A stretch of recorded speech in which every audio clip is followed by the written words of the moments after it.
শুধুমাত্র একটা ডিম ও আটা দিয়ে আজকের এই মজার বিস্কুটগুলো তৈরি করে নিয়েছি। চায়ের সাথে এই বিস্কুটগুলো খেতে কিন্তু অনেক বেশি মজা লাগে। হাতে যদি মাত্র 10 মিনিট সময় থাকে, 10 মিনিটে এই বিস্কুটগুলো তৈরি করে 1 মাসের মতো সংরক্ষণ করতে পারবেন। এই বিস্কুটগুলো খেতে এতটাই মজা, মুখে দিলে একদম মিলিয়ে যায়।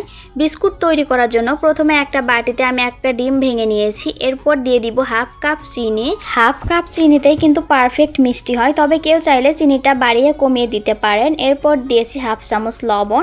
এখন চিনিটা গলে যাওয়া পর্যন্ত ভালোভাবে ফেটিয়ে নিব। আপনারা চাইলে কাঁটা চামচ দিয়েও ফেটিয়ে নিতে পারেন। চিনিগুলো ভালোভাবে গলে গেছে এবং ডিমের কালারটাও কিন্তু অনেকটা চেঞ্জ হয়ে গেছে। এই পর্যায়ে দিয়ে দিব হাফ কাপের থেকে কম সয়াবিন তেল। হাফ কাপের অর্ধেক তেল দিয়েছি আমি। এরপর এখন দিয়ে দিব হচ্ছে 1 কাপ আটা। 1 কাপ আটা দিব। এরপর দিব হাফ চামচ বেকিং পাউডার এবং 2 চামচ গুঁড়া দুধ। গুঁড়া দুধটা অবশ্যই দেওয়ার চেষ্টা করবেন, এতে করে এই বিস্কুটটার টেস্ট অনেক ভালো আসে। এখন আমি সবকিছু হাত দিয়ে ভালোভাবে মাখিয়ে নেব। মাখিয়ে নেওয়ার পর যদি মনে হয় আর একটু আটা লাগবে তাহলে আটা দিয়ে দিব। মাখিয়ে নেওয়ার পর এই বিস্কুটের ডোটা একটু নরম মনে হচ্ছে, তারপর এখানে আমি আরো আটা দিয়েছি। এখন আবারও খুব ভালোভাবে মাখিয়ে নিব। বিস্কুটের এই ডোটা মাখাতে আমার 1.5 কাপের থেকে একটু কম আটা লেগেছে। এখন এই ডোটাকে আমি 2-3 মিনিটের জন্য রেস্টে রেখে দিব। এখন আমি হাতটা ভালোভাবে ধুয়ে হাতে তেল মাখিয়ে নিব। এখন আমি বিস্কুটের শেপ দিয়ে নিব। এখান থেকে অল্প অল্প করে ডো নিয়ে হাতে এইভাবে ঘুরিয়ে ঘুরে হাত দিয়ে একটু চাপ দিয়ে গোল করে নিব। এরপর একটা ছুরি দিয়ে এইভাবে করে ডিজাইন করে নিব। প্রথমে এরকম করে লম্বা করে কেটে আবারও এইভাবে করে কেটে ডিজাইন করে নিব। আপনারা চাইলে শুধু এইভাবে লম্বা করে নিয়েও ভেজে নিতে পারেন। আমি এভাবে করে ডিজাইন করে নিয়েছি। আমার একটা বিস্কুট তৈরি করা হয়ে গেছে, আরও একটা আপনাদের তৈরি করে দেখাচ্ছি।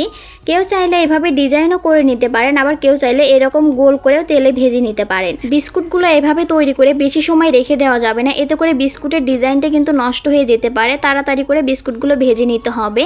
বিস্কুটগুলো ভাজার জন্য তেলটা আমি কুসুম গরম করে নিয়েছি। এরপর একে একে সবগুলো বিস্কুট দিয়ে এখন ভেজে নিব।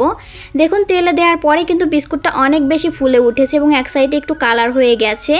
এখন আমি বিস্কুটটা আরেক সাইডে উল্টিয়ে দিয়ে ভালোভাবে ভেজে নিব মিডিয়াম আঁচে।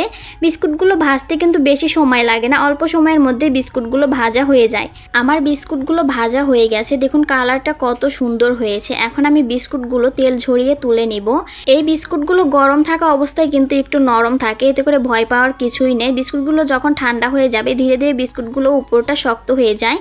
সবগুলো বিস্কুট আমি তেল ঝরিয়ে তুলে নিয়েছি। বিস্কুটগুলো দেখতে কিন্তু অনেকটা লোভনীয় লাগছে। বিস্কুটগুলো খেতেও কিন্তু অনেক বেশি মজা হয়েছে। আমি একটা বিস্কুট আপনাদের ভেঙে দেখাচ্ছি যে বিস্কুটটা ভিতরটাও কতটা সুন্দর হয়েছে।